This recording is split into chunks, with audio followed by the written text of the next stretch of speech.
RD here, and boy do I have a neat review for you today. The Gteng T903 Vortex inverted quadcopter. This thing is cool. Your Best sent me this to review, and I'd seen some other Gteng things on their website, including like the FPV watch, and I have some people I know who have that really rave about it. I'm not too familiar with this company, but they've hit a home run with this quad, and they seem like they're doing a lot of good stuff because you just start from the box itself. This box is extremely well labeled. You could pretty much just pick this box up and use it alone to fly it. I mean, it doesn't cover everything, but almost everything. I mean, from the LiPo information here, to the motors and diameters of the main rotor shafts. I mean, it's got everything. Your charging modes, which you could use to your car, computer, power bank, cell phone charger. Use a cell phone yourself to charge it. It even goes in and tells you, and it says in instructions too about using a 2 amp charger to make it for a quicker charge time. And on the back, it's got all your flight modes and controls and everything labeled on the transmitter. So that's just a really nice box. But if you just move on over to the instruction manual, I mean, it's just like it too. It's just so well written that I believe the person that wrote this, their native language is English. It does not appear to be translated because it just goes into every little detail, and it's easy to read. It's not a mess of misinterpreted words. So the instruction manual is super also. And it comes with 4 spare props, 2 green, 2 black, and a Phillips screwdriver. It comes with one of your pretty standard USB charging cable that your battery plugs into here, and it comes on red and then goes off when it's fully charged. The charge time on this is about 50 minutes on a 2 amp USB, and that's something I've not really discussed much in the past. The charging time used depending on a 1 or a 2 amp, but you're going to charge quicker on a 2 amp. On my computer, my USB hub on my computer, the charge time was going well over an hour. It just is longer to charge on that, so I highly recommend using a 2 amp to charge it. The quad itself is just really wickedly cool. Everything from that sleek design, with the really polished green look on the top here, the Gteng logo, the green props in the front and the black in the back, these little prop guards that work fine. But what I really love about it, besides the look, is these green LEDs in the arms here, and they are on the top, and it'd probably be ideal if they were on the bottom, but it's not a huge deal because there's so much pitch on this when you're flying it, and it's acrobatic. You have no problem seeing that. And probably my favorite feature are the blue LED that lights up these front lights and these eyes, I should say, because when you're flying this, especially in a dark room or outside at evening, at dusk, or at night. I was flying it a while ago in the evening, and I could see, quite a ways out. I was flying this, and not only could I see the green lights, but those blue eyes lighting up. You just turn it around and bam, there's those eyes, and you know to bring it back. So keeping orientation with this is really nice, and it does it really well in low light, because you're not going to be able to obviously see your prop colors. In the day, these are still fairly bright LEDs, so you can still see them, just not as much. And of course, the props being green in the front helps some of that too. Let's go over the battery. The battery is a 380 milliamp per hour 25 C1S LiPo with a pretty standard connector that you see in a lot of these smaller micro quads. Get about a 5-minute and 40-second flight time with a fairly long 40-second LVC. So 5 minutes flight, and then it starts to blink, and you have plenty of time then, and you see it blink to bring it down and land it and keep it close to you until it runs down. So not too bad. The flight time might be nicer if the flight time was a little bit longer, but there's so few cons on this that I almost have to grasp to find something wrong with this quad, because it's just perfect in almost everything that they've done with it. Let's go over the transmitter. You got your on and off button here in the middle. The transmitter is kind of small, but it's it's bigger than like the CX10s and some of those little bitty ones. I have no problems with it fitting in my hand. If you're a thumb flyer like me, it has kind of recessed spots in the sticks, which makes it just perfect for the thumbs. If you're a pincher, it's still fine, but it's a little short, so not quite as ideal. Your pitch and roll trims are functional. Your yaw trim is functional, which is not that common. And the throttle trim is actually your headless mode and one key return. So you press one up on it once for headless mode, and then press down if you want to use the one key return. If you press down on the throttle stick, that's going to enter into your rates, and you got 3 rates: your beginner, intermediate, and expert. And the beginner is quite slow, not a lot of pitch. The yaw is really slow, but when you hit intermediate, that yaw picks up, that pitch does, and expert even more so. And I fly in intermediate and expert, mostly expert. So unless you're just starting out, you want to go to one of those higher rates, and it's extremely acrobatic, but it never gets too swirly on you. It's just the yaw's just perfect for what I would want for my flying, and it's just really good. The right stick is for you're going to do your complete 3D flips. You press down, and then the direction you want to flip. Upper left and right bumpers, that is just for to put it into its inverted flight. So the left flips it left, and the right would flip it to the right. They both do the same thing, just the direction it flips. So if you press the upper left one, it's going to then flip the quad left, and you'll be flying with it inverted in. And then if you want to hit the left again, it'll go back upright, or if you want to hit the right, it'll go that way. So I've flown it both ways, back and forth, just for fun, while I'm flying it, and I kind of prefer the look of it with it upright, but it seemed pretty similar. I think it might fly a tad bit better upright, but that could just be an illusion because I'm not really used to flying an inverted quadcopter. In fact, this is my first one that I've owned, so and I actually love it. I think it's a cool feature to be able to fly either way, but it's it's just really neat. Let's see what else to go over. On the transmitter, I want to do the gyro calibration. You're going to pull the sticks down and out, and then the lights will flash, and that will calibrate your gyros. And I think that's an awful lot of it there. Yeah, I think so. Just kind of check my notes over here. Oh, let's go ahead and real quick, let's plug the battery in so I can show you those lights. That's something we do not want to forget. That's definitely one of the coolest features of it. And there isn't an on and off switch. So if I was going to have a biggest gripe, the biggest con I could find is there's no on and off switch. And because this is not difficult to plug in and the battery just slides into the bay, there really isn't as much need for an on and off switch. So let's go ahead and plug it in here. Real easy to do. Just slide it into the bay and bam, you're done. So I mean, that is not a big deal. And these batteries are so common and easy to buy, and only a few dollars. That the quad itself's $20.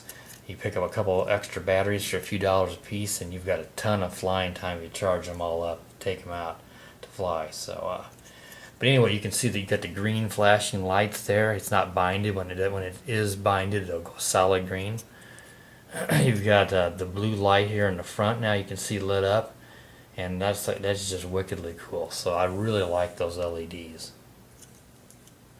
So just go ahead and unplug it, and that's it. So it's like I said, but the only cons I can think of would be the lack of an on and off switch and the flight time at 5 minutes and 40 seconds. I think it'd be nice if it were a little better. Maybe a 400 milliamp battery in that range might give you a little bit extra time. I think 7 minutes would be ideal. But I have no real gripes at 5 minutes and 40 seconds.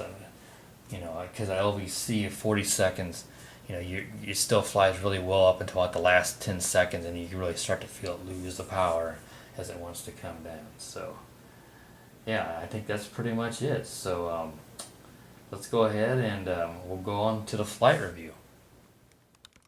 Gteng T903 out for a test flight, but really fast before I do that, let's just go over the controller real briefly here again. You have the trim buttons over here functional for the pitch and roll, and the yaw trim is functional.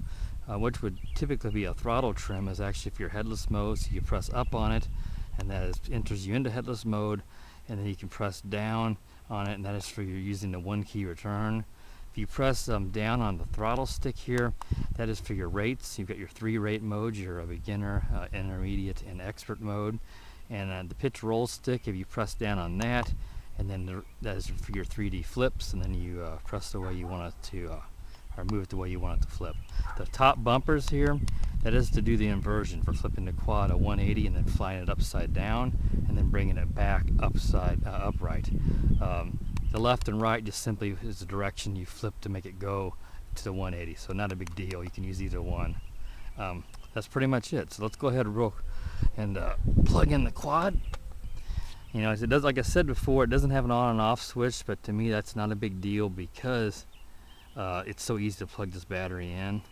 It's very simple to do, no problems at all. So there it is, it's lit up. You can see the green lights, the green LEDs flashing on the top, you know, on the arms, and the little like insectoid blue alien, whatever you want to call it, LEDs in the front for the eyes, so one for each eye, which really helps for orientation for night flying. Or even in the evening, you can see these LEDs are fairly bright for such a a small quad. So let's go ahead and take it up for a test flight.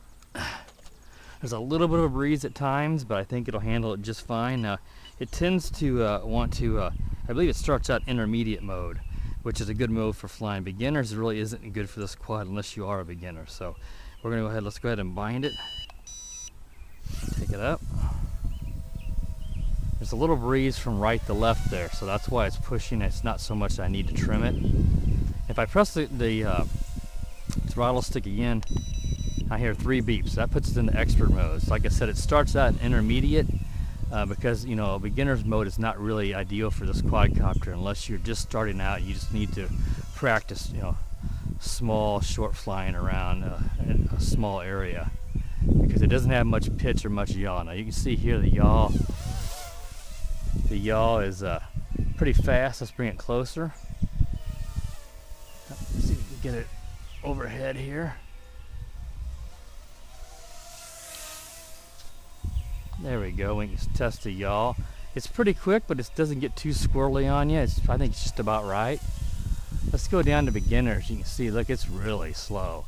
I mean, if you're doing that, it's going to drift on you if there's any wind at all and you're outside. So here's intermediate, much better. Intermediate's just fine for flying, but I like expert mode. I think I'm an expert flyer, or at least I've flown enough that I should be able to. All right, let's go ahead and practice the flips here. Flip to the right, and it has no problem recovering. Flip backwards. See if you can bring it a little closer. With it being green, it kind of wants to blend into the grass and the trees, so it might make it kind of hard to see in the video. Let's flip to the right again. Flip backwards. And it recovers nicely. You may have to get a little throttle at times, but I don't bottom out or anything with it unless, of course, you're really close to the ground. And let's do some inversion now. Just fly upside down because I think that's really cool too. You don't have to hit the stick to do anything. You just press the bumper, right or left one. Now, one advantage of the I think for this doing it inverted is the prop guards become more like landing gear. So let's go ahead and land it, and I'll show you that. So if you are a beginner flyer and you're worried about landing it, and this thing's pretty durable, so I don't think you have a problem with the crash anyway, hurting it. But it's a little easier to land with it inverted just because of the prop guards become like extended landing gear. Let's go ahead and bring it back this way. I think it's a little easier to lose your orientation with it inverted just because I think I'm just used to flying things upright. So, but at night you're not going to have a problem. You're going to be able to see those blue lights, but it's a little, at least for me, it seems a little harder to see the props. Let's go ahead and invert it back to right side up, and let's land it that way and see it. It's easy to land either way.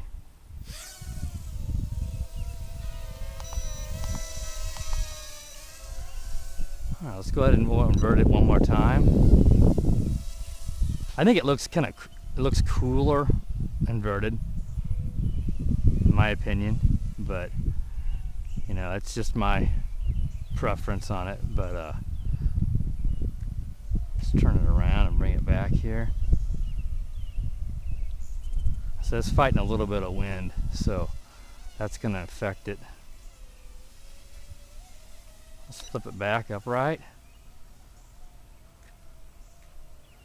And any of these kind of smaller quads, you got to keep them a little closer to you, because it is, unless it's nighttime with this one, losing your orientation is pretty easy to do. It's just hard to see the front, even with the green props. So this, I would highly recommend flying this outdoors in the evening when you can see those lights, because then you can fly it farther away from you and not have to worry about losing it, or over a neighbor's fence over there, something like that, and losing your orientation. So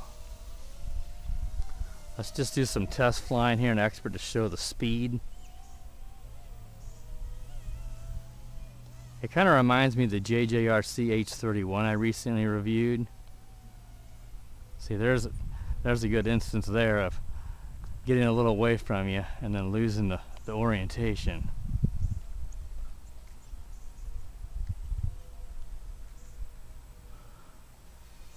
It is just kind of difficult to see on these smaller quads, and with it being so quick, the H31, when I fly it, I can take it down and turn it around, and it's just with being a bigger quad, it's just easier to keep that orientation.